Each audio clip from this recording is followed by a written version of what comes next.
Kailangan may ano ka, manilipit ko sa ano. Yung mga password mo pala ng silyado ka. Oo. Ikaw lang mismo.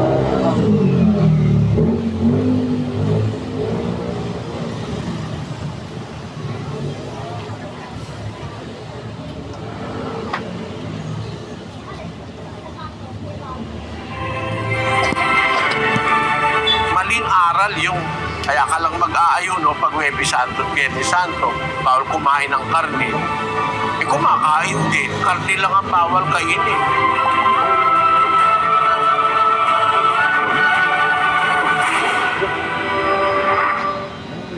Kaya dito sa mundo, para sabihin mo na mayroong Lunes Santo, eh kahit na ano pang santo yan marami rin katiwali ang nangyayari. At ang unang-unang dahilang sinasabi sa iyo, kapatid, hindi namatay si Kristo ng Biyernes para tawaging Biyernes Santo at mag-ayuno. Hindi po totoo yun. At wala sa Bibliang sinasabi na Biyernes Santo, kung ano-ano mga santo, wala nun.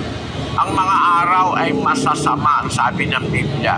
Kaya kailangan nasa loob tayo ng pag-ukup ng Diyos para makakita tayo ng mabubuting araw.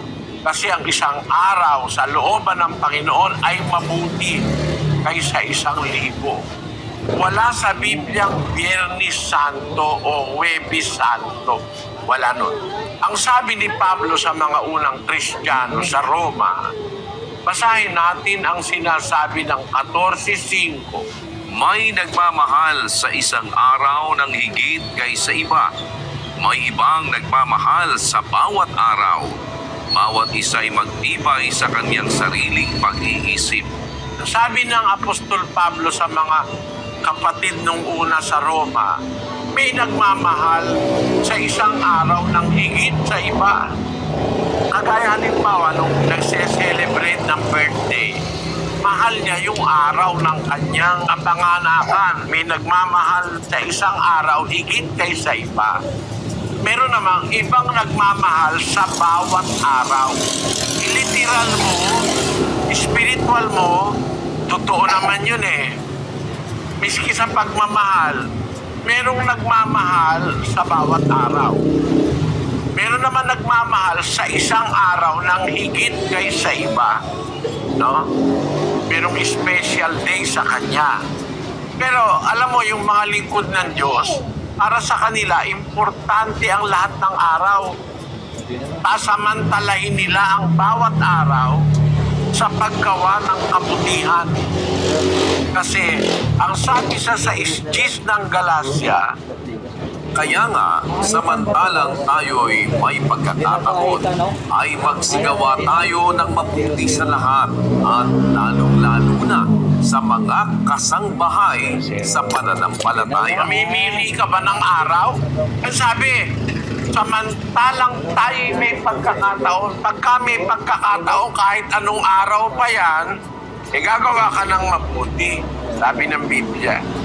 Di yata, kapatid, mag-aayuno ka lang pag Biyernes Santo, Huwebes Santo. Ang ayuno pwede mo namang gawin kahit anong araw ng taon. Makapag-ayuno ka, kaya ng sinasabi sa Biblia, pag nag-aayuno ka, gagawa ka ng mabuti, magbibigay ka ng pagkain sa nagugutom. Kasi yung iba, akala nila ang ayuno lang. Hindi, may palatuntunan ng Diyos sa pag-aayuno. Pag hindi ka kumakain, nag-aayuno ka, yung walang pagkain, papakanin mo. Pag nag-aayuno ka, yung nakita mong walang damit, dadamitan mo. Gagawa ka ng kabutihan sa araw ng pag-aayuno. Pag nag-aayuno ka, huwag kang sisiping sa asawa.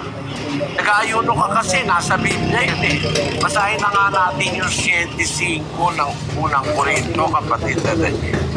Huwag magpigil ang isa't isa, maliban kung pagkasunduan sa ilang panahon, upang kayo'y mamalagi sa pag-aayuno at pananalangin, at muling kayo'y magsama. Baka kayo'y tuksuhin ni Satanas dahil sa inyong kawalan ng pagpipigil. Nagsasalita siya sa mag-asawa huwag kayo ikang magpipigil malibang pagkasunduan sa ilang panahon. Magkakasundo kayo mag-asawa na magpipigil kayo, di muna kayo magsisiping upang mamalagi kayo sa pag-aayuno at pananalangin. Ang pag-aayuno, kaalinsabay ng pagpipigil sa mga gawain ng laman. Tapos, ayon dun kay Propeta Isaias, ang sabi ng Diyos, pag nag-aayuno ka, magpakain ka sa nagugutom, bigyan mo ng damit ang mga hubad, tapos magpatawad ka ng mga utang.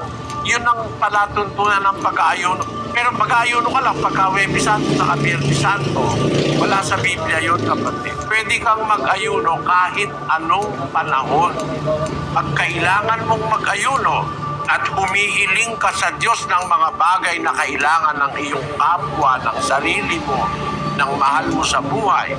Pag humihiling ka sa Diyos ng mga bagay na mahigpit na kahilingan, panahon yon para mag-ayuno, kahit hindi Biyernes Santo at saka Huwebes Santo. Maling aral yung kaya ka lang mag-aayuno pag Huwebes Santo at Biyernes Santo, bawal kumain ng karne. Kumakain din, karne lang ang bawal kainin. Wala kasi patayan sa Biblia na pagka mahal na araw, hindi ka kakain ng karne. Aral yan ng Antikristo. Yung nagbabawal kumain ng karne for some time in a year, aral ng mga demonyo yan. 4:1 ng unang Timoteo. Ngunit hayag na sinasabi ng Espiritu na sa mga huling panahon, ang iba'y magsisitalikod sa pananampalataya at makikinig sa mga espiritong mapanghikayat at sa mga aral ng mga demonyo.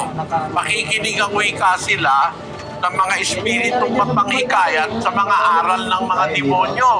Pero mapanghikayat, parang katiwa-tiwala, pero aral ng demonyo. Espiritong mapanghikayat, aral ng mga demonyo. Alin yun? Sa 3. Na ipinagbabawal ang pag-aasawa at ipinag-uutos na lumayo sa mga lamangkati na nilalang ng Diyos upang tanggapin na may pagpapasalamat ng mga nagsisisampalataya at nakakaalam ng katotohanan. Ang isa sa aral ng Antikristo, mapanghikayat na aral, akala mo totoo, yun ay kayo nagbabawal ng pag-aasawa at pinag-uutos lumayo sa mga lamangkapi, sa karne. Hindi naman kasi utos ni Kristo yun eh. Kasi hindi naman nagbabawal si Kristo.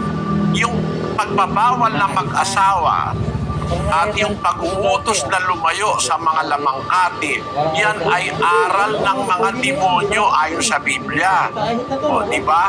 Sabi na ipinagbabawal ang pag-aasawa, ipinag-uutos na lumayo sa lamangkati na nilalang ng Diyos upang tanggaping may pagpapasalamat.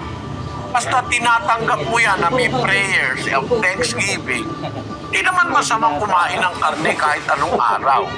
Maliban na lang, binabawal sa iyo yung karne for medical reasons. Halimbawa, yung mga may sakit sa bato, dapat magbawa-bawa sa karne.